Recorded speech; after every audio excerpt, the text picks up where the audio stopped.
13, quem encontrou, diga graças a Deus. Está escrito assim: indo Jesus para os lados de Cesareia de Filipe, perguntou aos seus discípulos: quem dizem o povo ser o Filho do Homem? E eles lhe responderam: uns dizem João Batista, outros Elias, e outros Jeremias ou algum dos profetas. Mas vós, continuou ele, quem dizes que eu sou? Respondendo Simão Pedro, disse: tu és o Cristo, o Filho do Deus vivo. Então Jesus lhe afirmou: bem-aventurado és tu, Simão Barjonas, porque não foi carne e sangue quem te revelou, mas meu Pai, que está nos céus. Também eu te digo que tu és Pedro, e sobre esta pedra edificarei a minha igreja, e as portas do inferno não prevalecerão contra ela. Amém? Somente até aqui. Podeis tomar o vosso assento e me empreste alguns minutos da sua preciosa atenção. Queridos, eu penso que a melhor forma de conhecer ao Senhor é conhecendo a Cristo. E é sobre isto que eu quero falar esta noite. Sobre Cristo. A supremacia de Cristo Jesus. Quando eu olho para o evangelho que Mateus escreve, eu percebo que o público que Mateus quer alcançar é o público judeu. É por isso que, quando você ler o evangelho, existem duas palavras que se repetem muito. É a palavra reino e a palavra rei. E quando eu olho para o capítulo 16, a partir do versículo de número 13, eu percebo que a intenção do evangelista, ao escrever estes versículos, é mostrar justamente a supremacia de Cristo Jesus. A partir do versículo 13, a Bíblia diz que Jesus, ele foi para uma região chamada de Cesareia de Filipe. Esta região que era uma região pagã, uma região solitária. E talvez você se pergunta o porquê Jesus foi para estas regiões. Se você ler o capítulo que antecede, o capítulo de número 15, você percebe que vem uma mulher clamando a Jesus: Jesus, filho de Davi, tenha misericórdia de mim, a minha filha está endemoniada. Jesus liberta aquela moça. Só que a partir daqui a fama de Jesus ecoa tanto que Jesus não tem mais descanso, que Jesus não tem como mais dialogar direito com os seus discípulos. É por isso que ele vai para Cesareia de Filipe, para uma região mais calma, para uma região solitária, para uma região gentílica, justamente para poder dialogar com os seus discípulos. E você percebe que na leitura que nós fizemos, começa-se com duas interrogações, duas perguntas. A primeira pergunta que Jesus faz ao colégio apostólico é: quem dizem o povo ser o Filho do Homem? Quem diz as pessoas que estão ao nosso redor, que nos segue, as multidões que nos cercam, o que elas falam a respeito do Filho do Homem? Eu não sei quem do colégio apostólico, mas alguém se levanta e diz: Senhor, tem uns aí que diz que tu és João Batista. João Batista foi um homem extraordinário. O próprio Jesus disse a respeito dele que ninguém nascido de mulher era maior do que João Batista.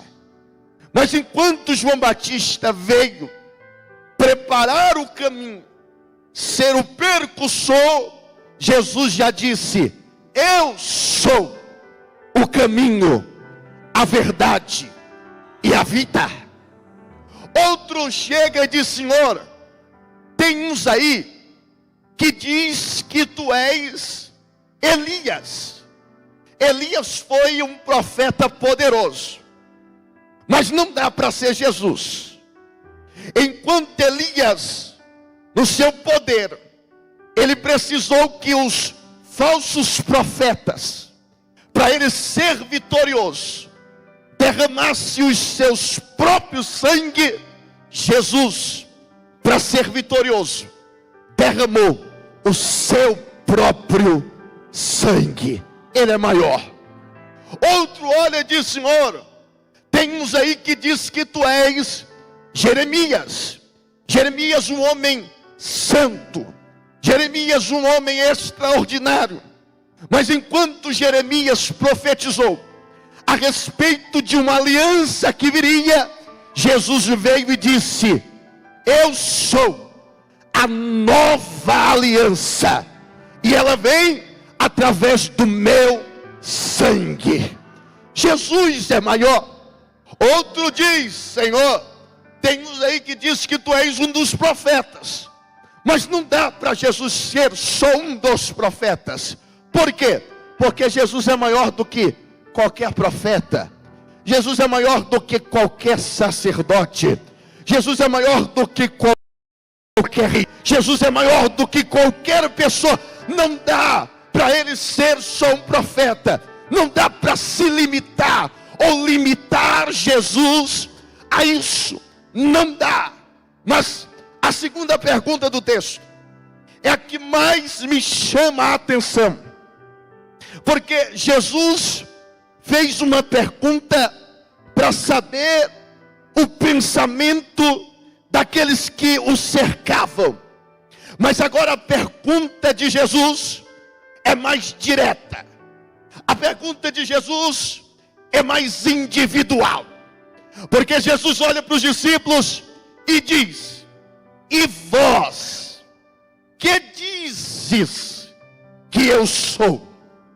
E vocês que andam comigo, que dormem ao meu lado, e vocês que vivenciou grandes coisas, o que vocês dizem que eu sou?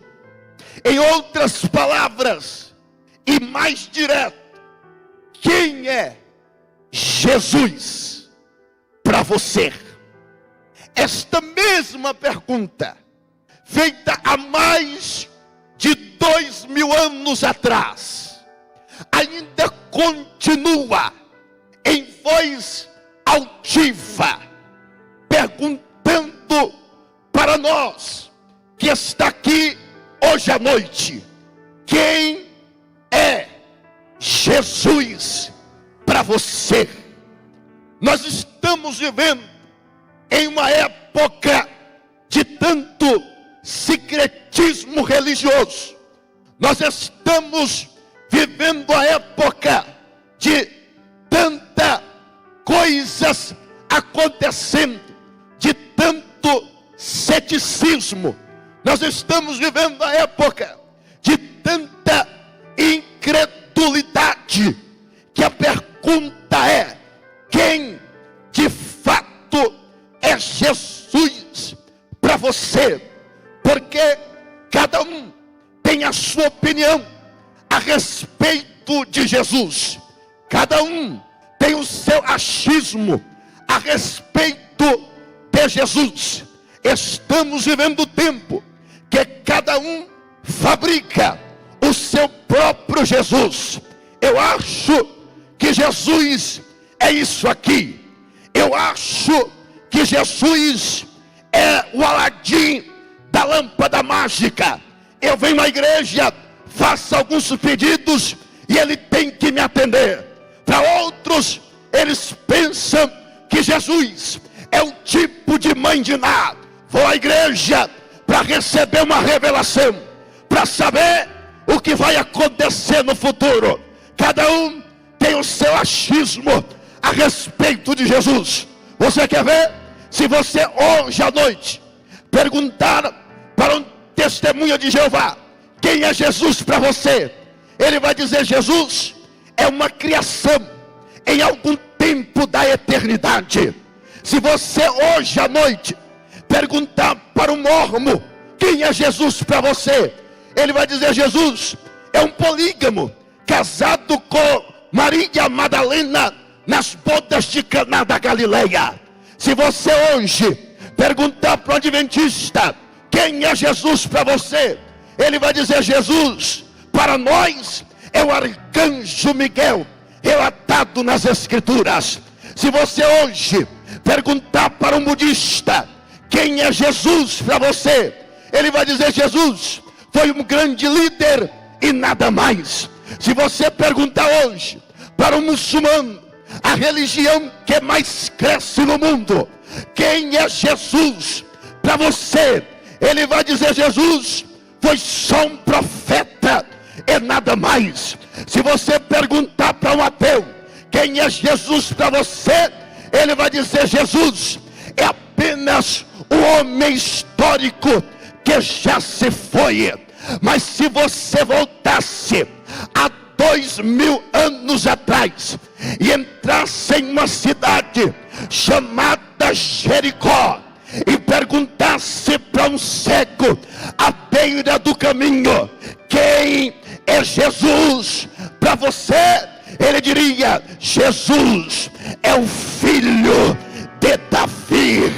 Se você fosse mais adiante, entrasse em uma cidade chamada de Samaria e perguntasse para uma mulher que acabou de abandonar o cântaro, e perguntasse para ela quem é Jesus para você, ela diria: Jesus para mim é a fonte que jorra para a vida eterna. Se você perguntasse para um profeta chamado Isaías, antes de Jesus nascer, quem é ele para você, ele diria: Jesus para mim é maravilhoso, é conselheiro, é Deus forte, é Pai da eternidade, é príncipe da paz. Quem é Jesus para você? Se você perguntasse para o evangelista Mateus, quem é Jesus para você? Mateus diria: Jesus para mim é o rei dos judeus.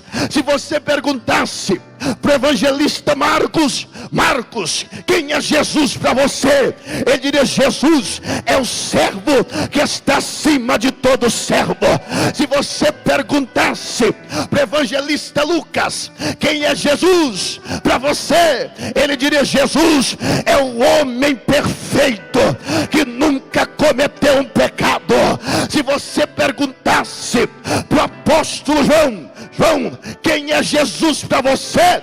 Ele diria: Jesus para mim é aquele que tem os cabelos brancos como a neve, é aquele que tem os olhos como chama de fogo, é aquele que da sua boca sai uma espada afiada de 2 gumes, é aquele que os seus sapatos são como latão reluzente tirado da fornalha, é aquele que sobre a sua coxa tem um manto que está escrito: Rei dos reis e Senhor dos senhores. Rei dos reis e Senhor dos senhores.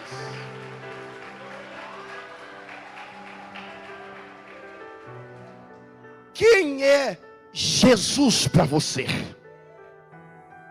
Se esta pergunta hoje fosse direcionada a mim, eu diria: Jesus é tudo em todos. Jesus é a pregação do pregador. Jesus é a poesia do poeta. Jesus é a canção do cantor. Jesus é o olhar inocente no rosto de uma criança. Jesus é o homem ideal da antropologia. Jesus é o Deus ideal da teologia. Jesus é a sabedoria da filosofia. Jesus é o verbo da gramática. Jesus é a estrela e o sol da astronomia. Jesus é a rocha da geologia. Jesus é a vida da biologia. Jesus é o número da matemática. Jesus, aleluia, é o pacificador das contendas.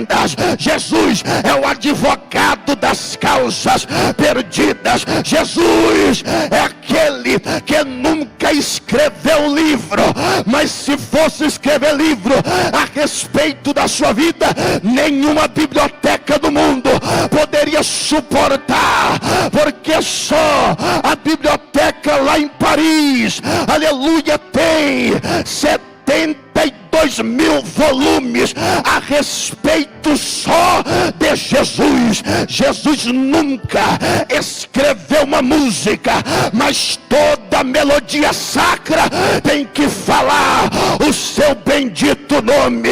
Jesus nunca formou um exército, nunca atirou com revólver, nunca atirou com canhão, mas a Bíblia diz que ele é Senhor dos exércitos. Oh, Jesus maravilhoso! Jesus nunca andou mais de 160 quilômetros da cidade onde ele nasceu, mas porém o mundo inteiro conhece o seu nome, Jesus. Quem é Jesus? Jesus na sua vida, ele é o meu maior exemplo. Jesus na sua morte, ele é a minha propiciação. Jesus na sua ressurreição, ele é o maior conquistador que já existiu. Jesus na sua ascensão, ele é o Rei dos reis. Levantai, ó portas, as vossas cabeças. Para quê? Para que entre o Rei da glória. Para que entre o Rei da glória. Jesus é a supremacia de todas as coisas. Jesus é o único. Quando eu penso em Jesus, eu não penso nas coisas de baixo, eu penso nas coisas de cima. Quando eu penso em Jesus, eu não penso em morte, eu penso em vida. Quando eu penso em Jesus, eu não penso em doença, eu penso em cura. Quando eu penso em Jesus, eu não penso na terra, eu penso no céu. Quando eu penso em Jesus, eu não penso em tristeza, eu penso em alegria. Jesus, ele é o maior de todos. ele é tão grande, que em João 15, versículo 5, ele disse aos discípulos: sem mim, nada podeis fazer. Ô querido, não te engane com os teus grandes títulos universitários. Não te engane com a grande conta bancária. Não te estripe nos teus próprios pensamentos. Não confie na tua própria força. Não confie na tua carne mortal. Dependa de Jesus. Não dependa da força do seu braço. Dependa da supremacia da igreja. Não dependa só da sua intelectualidade. Dependa da força de Cristo. Não dependa de você, dependa dele. Por que, pregador? Por quê? Porque sem ele nós somos nada mais do que uma sílaba sem voz, do que uma sombra vazia, do que uma harpa sem música, do que um braço que não se move. Sem ele nós somos um punhado de cinza, desprezada até pelo vento. Sem ele nós não somos absolutamente nada. Sem ele a esperança dos profetas tinha morrido. Sem ele não haveria 38 anos da igreja fé evangélica. Sem ele Paulo não teria sido chamado, ia morrer como fariseu. Sem ele Pedro ia morrer na sua ignorância, sendo um pescador de peixe, nada mais. Sem ele talvez os senhores não estariam aqui esta noite. Sem ele nós não faríamos culto hoje. Sem ele não haveria milagre. Sem ele não haveria cura. Sem ele não haveria libertação. Sem ele não haveria batismo com o Espírito. Sem ele não haveria poder. Sem ele não haveria alegria. Mas com ele tem poder, tem cura, tem libertação, tem milagre. Com ele tem festa. É 38 anos por causa dele. Então dele, por ele, para ele são todas as coisas. Glória pois a ele eternamente. Amém.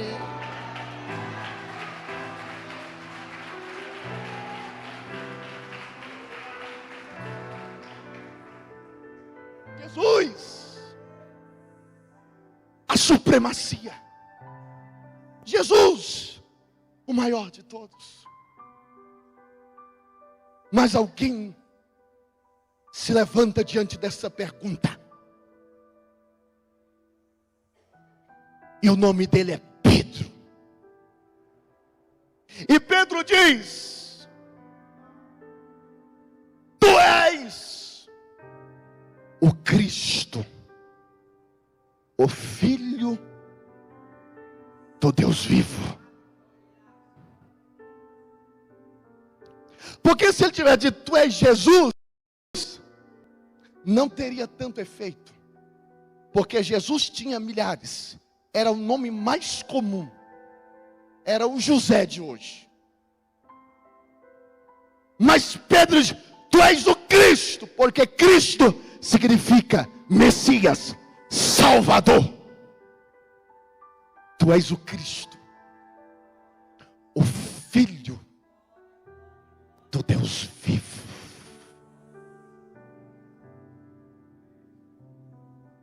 Diante desta resposta, há uma réplica de Cristo. Jesus disse: tu não teria esta revelação se o meu Pai que está no céu não tivesse revelado. Mas eu gosto da revelação de Pedro, porque na revelação de Pedro, Quem é o centro dela? Diga: Cristo. A revelação de Pedro tem Jesus como centro. Tu és o Cristo. Tu és o Cristo. Oh querido, a verdadeira revelação sempre tem Cristo no centro dela. Cristo sempre estará no centro de toda revelação. Então, pregação que não tem Cristo não é muito boa. Canção que não tem Cristo não presta. Culto que não tem Cristo piorou. Mas aqui hoje não. Aqui a pregação tem Cristo. Aqui os louvores tem Cristo. Aqui o culto tem Cristo. Ele está no centro da igreja, da adoração. Cristo. Então quer um conselho? Pregue, mas pregue Cristo. Pregar sobre Pedro é muito bom, Paulo, Elias, mas pregar sobre Cristo é melhor. Pregue sobre Cristo. Fale sobre Cristo. Por quê? Porque a partir de Cristo você pode falar sobre tudo. Pregador, mas e se eu for pregar para um arquiteto? Pregue sobre a pedra de esquina. Pregador, mas se eu for pregar para um pedreiro? Pregue sobre o fundamento, Cristo.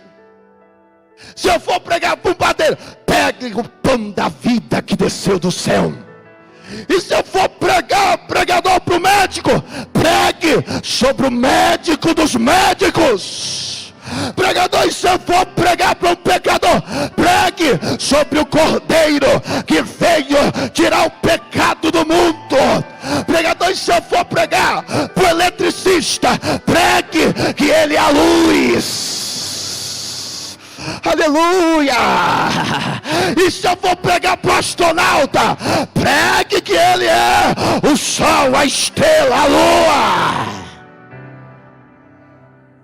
A partir de Cristo você prega sobre tudo. E se eu for pregar por carpinteiro, prega para o sócio dele, sobre o sócio, prega sobre Jesus.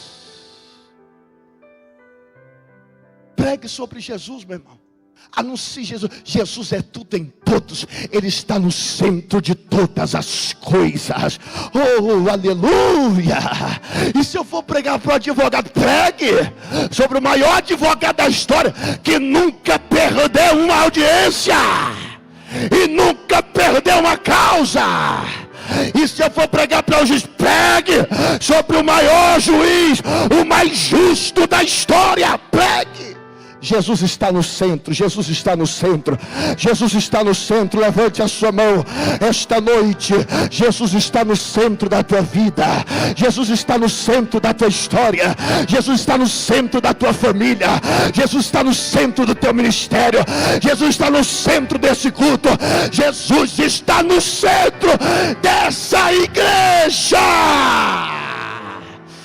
Oh, glória a Deus. Mas o mais extraordinário é porque depois da confissão existe uma afirmação. Se eu fosse trabalhar a homilética desse texto, eu trabalhei da seguinte forma: uma confusão, quem é Jesus? Uma confissão, tu és o Cristo. E uma afirmação, versículo 18. Jesus disse: Simão Bar-Jonas, tu és Pedro, e sobre esta pedra edificarei a minha igreja, e as portas do inferno não prevalecerá contra ela. Eu gosto desta afirmação de Jesus. Por quê? Porque Jesus já começa dizendo: minha igreja. Ainda bem que a igreja não é de nenhum dos senhores que estão aqui. Ainda bem que a igreja não é minha. E eu disse esses dias onde eu estava pregando, ainda bem que a igreja não é minha. Porque pecador do jeito que eu sou, ruim, não ia prestar. Porque a igreja tem gente de todo jeito. Tem gente que é bênção, mas tem gente que é prova. Tem gente que abre a boca só para abençoar, outros só para amaldiçoar. Tem gente verdadeira, tem gente mentiroso. Tem gente curada, tem gente doente. Tem gente que ajuda, tem gente que atrapalha. A igreja tem gente de todo jeito. Tem gente que tem tanto problema que parece que tem um para-raio na cabeça. É problema na segunda, na terça, na quarta. É problema todo dia. E eu fico pensando comigo, já pensou se eu fosse dono da igreja? Esses crentes que é fofoqueiro, que nem o diabo segura a língua deles. Eu ia colocar uma placa assim, não entrem, por favor. Aqueles crentes que chegam assim com autoridade, assim, pastor, eu vou sair da igreja. Me dá a minha carta. E o coração deles está cheio. Depois que eu sair, nada acontece mais na igreja. Depois que eu sair, já era. E aí o pastor está aqui dizendo, ô Senhor, em nome de Jesus, vai e leva para longe. Porque pensa numa pessoa difícil. Se a igreja fosse minha, não prestava. Mas graças a Deus que não é. E não sendo minha, Paulo diz, suportai uns aos outros em amor. Não sendo minha, Paulo diz, suportai os mais fracos. Ainda bem que a igreja não é minha, a igreja é de Jesus. A igreja é de Jesus. A igreja é dele, irmão. Se fosse minha, não ia prestar de jeito nenhum, pelo amor de Deus. Porque tem crente que enquanto você está aqui pregando, se você olhar para ele, tem que clamar o sangue de Jesus para não desviar a mensagem, de tão ruim que ele é. Ainda tem mais, tem gente que diz assim, eu não vou para aquela igreja porque aquela igreja só tem pecador. É verdade. Bem-vindo ao time, você é mais um.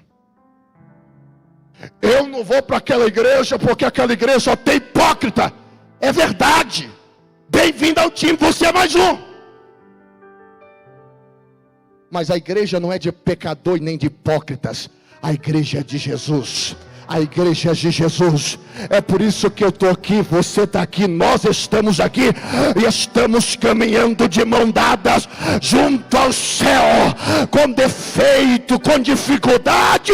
Mas estamos caminhando por quê? Porque é de Jesus. Minha igreja. E as portas do inferno não prevalecerão contra ela. Eu estava lendo esse texto hoje e eu parei aqui. Quando ele diz, e as portas do inferno não prevalecerá contra a igreja. E eu percebo que a palavra usada aqui na tradução de português para inferno não é o inferno. Aqui é como se fosse a antessala do inferno. A expressão aqui no texto grego é Hades. E Hades significa mundo dos mortos. Então pense comigo uma coisa. Se é mundo dos mortos, quem é que domina lá? Se é mundo dos mortos, quem é que manda lá? Se é mundo dos mortos, quem é que recebe lá? Quem é que comanda lá? Diga comigo. A morte. Quem é que manda, irmãos? Quem é que domina lá, irmãos? Está fraco, você ainda não jantou, tenho certeza. Vamos lá. Quem é que domina lá, irmãos? Não, tá fraco. Muita gente para pouco barulho. Quem é que domina lá? A morte. A morte comanda. O mundo é dos mortos. Eu estava pensando comigo. Não está escrito. Mas pense numa coisa. Todo mundo do Antigo Testamento que morria ia direto para lá, para o mundo dos mortos. E se a morte que comandava, então é que ela era como se fosse a recepcionista. A casa é dela, ela que manda. Pense comigo, o primeiro homem chegando lá. E a morte diz: qual o teu nome? Adão. Vem da onde? Lá do jardim do Éden. Daqui por quê? Pequei. Pretende passar quanto tempo aqui? Eu não sei. Aí aparece lá Abraão. Qual o teu nome?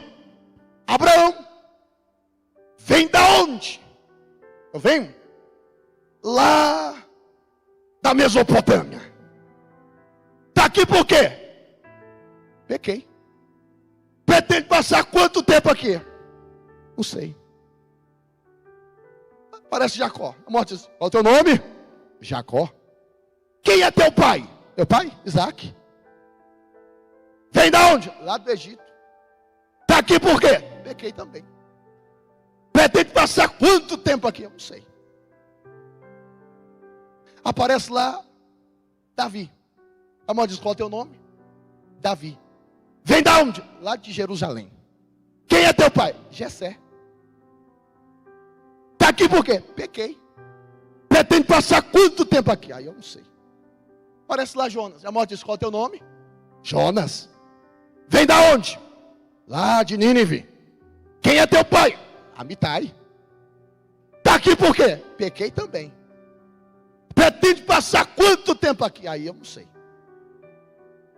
Aparece lá Malaquias. E a morte diz: qual o teu nome? Malaquias. Vem da onde? Lá de Jerusalém. Está aqui por quê? Pequei. Pretende passar quanto tempo aqui? Aí eu não sei. Mas de repente aparece o último profeta da antiga aliança. E a morte diz: qual é o teu nome? João Batista. Quem é o teu pai? Zacarias. Vem da onde? Lá do deserto da Judeia. Está aqui por quê? Pequei também. Pretende passar quanto tempo aqui? Não muito tempo. Por quê? Porque quem vem aí é maior do que Adão, é maior do que Moisés, é maior do que Abraão, é maior do que Isaac, é maior do que Jacó, é maior do que Davi, é maior do que Jonas, é maior do que Malaquias. Quem vem aí é maior. É sexta-feira. Cristo está caminhando com o patíbulo da cruz. O patíbulo é aquela parte horizontal.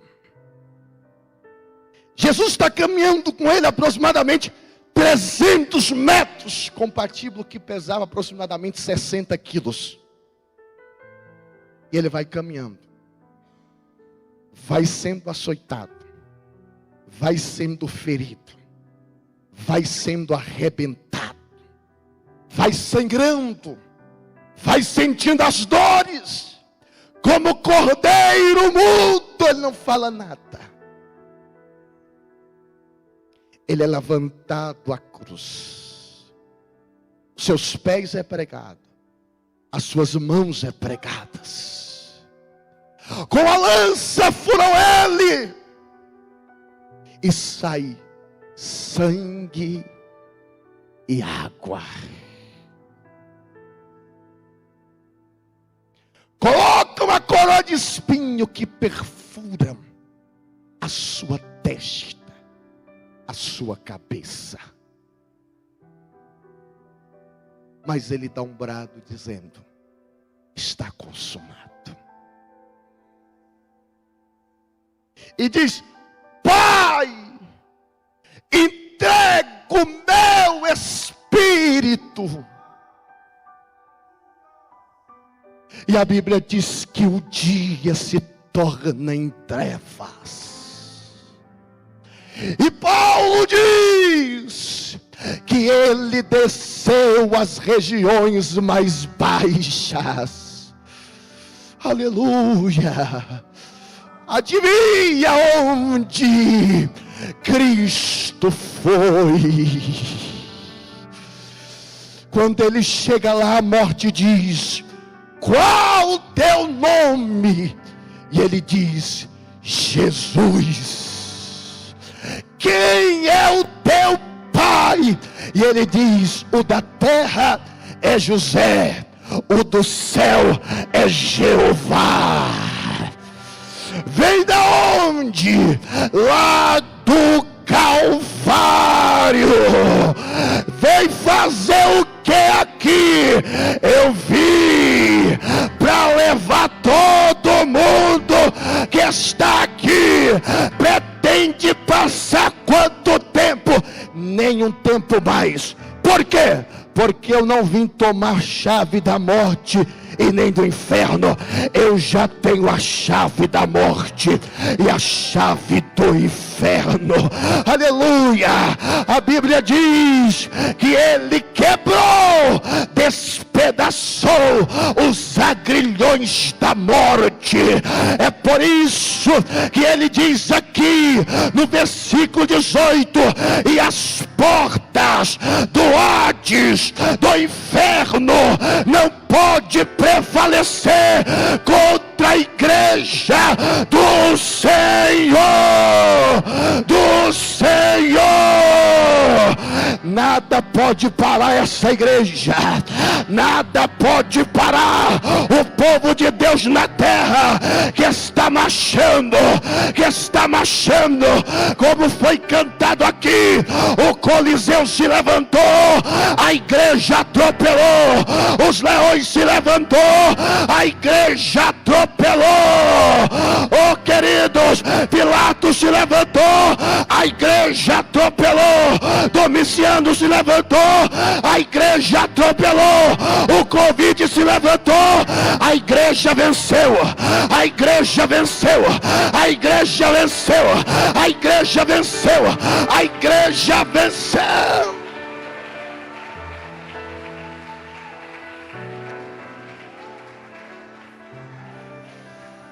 Aleluia.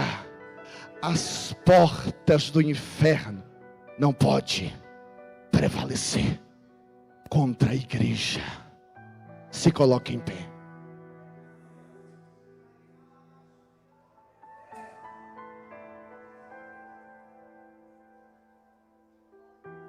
Aleluia. Escute, eu vou dizer. Jesus não é um rei. Jesus é o único rei. Todos os outros reis passaram e vão passar.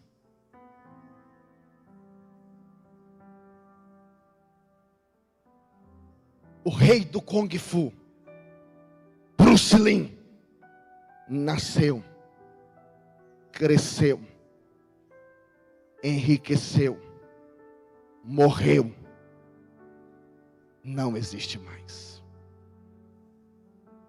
O rei do pop, Michael Jackson, nasceu, cresceu, enriqueceu, morreu, não existe mais. O rei do rock, Elvis Presley, nasceu, cresceu, enriqueceu, morreu, não existe mais. Princesa Diana, nasceu, cresceu, enriqueceu, morreu, não existe mais. Rainha Elizabeth nasceu, cresceu, enriqueceu, morreu, não existe mais. E o meu Cristo nasceu, cresceu, não enriqueceu, foi para a cruz, foi humilhado, morreu,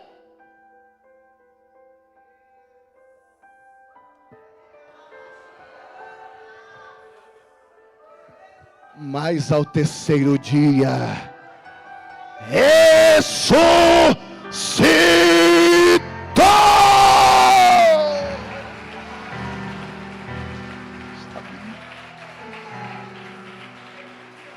Está vivo. Está vivo. A igreja não adora um Cristo que foi vivo e está morto. A igreja adora um Cristo que foi morto, mas está vivo pelos séculos dos séculos. Sabe por quê? Os budistas são tão vazios de Deus? É porque o túmulo de Buda está cheio.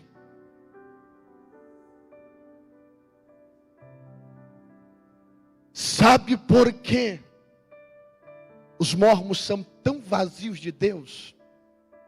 É porque o túmulo de Joseph Smith está cheio. Sabe por que a igreja Fé Evangélica aqui no PSU é tão cheia de Deus? É porque o túmulo de Cristo está vazio. Ele está aí, Ele está aí, Ele está aí, Ele está aí.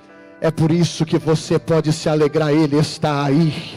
É por isso que você pode ser tocada por Ele essa noite, Ele está aí. É por isso que você pode receber força esta noite, Ele está aí. Feche os seus olhos esta noite. Aleluia. Cadê a irmã Nathalie? Vem louvar a Deus enquanto eu oro. Aleluia, aleluia.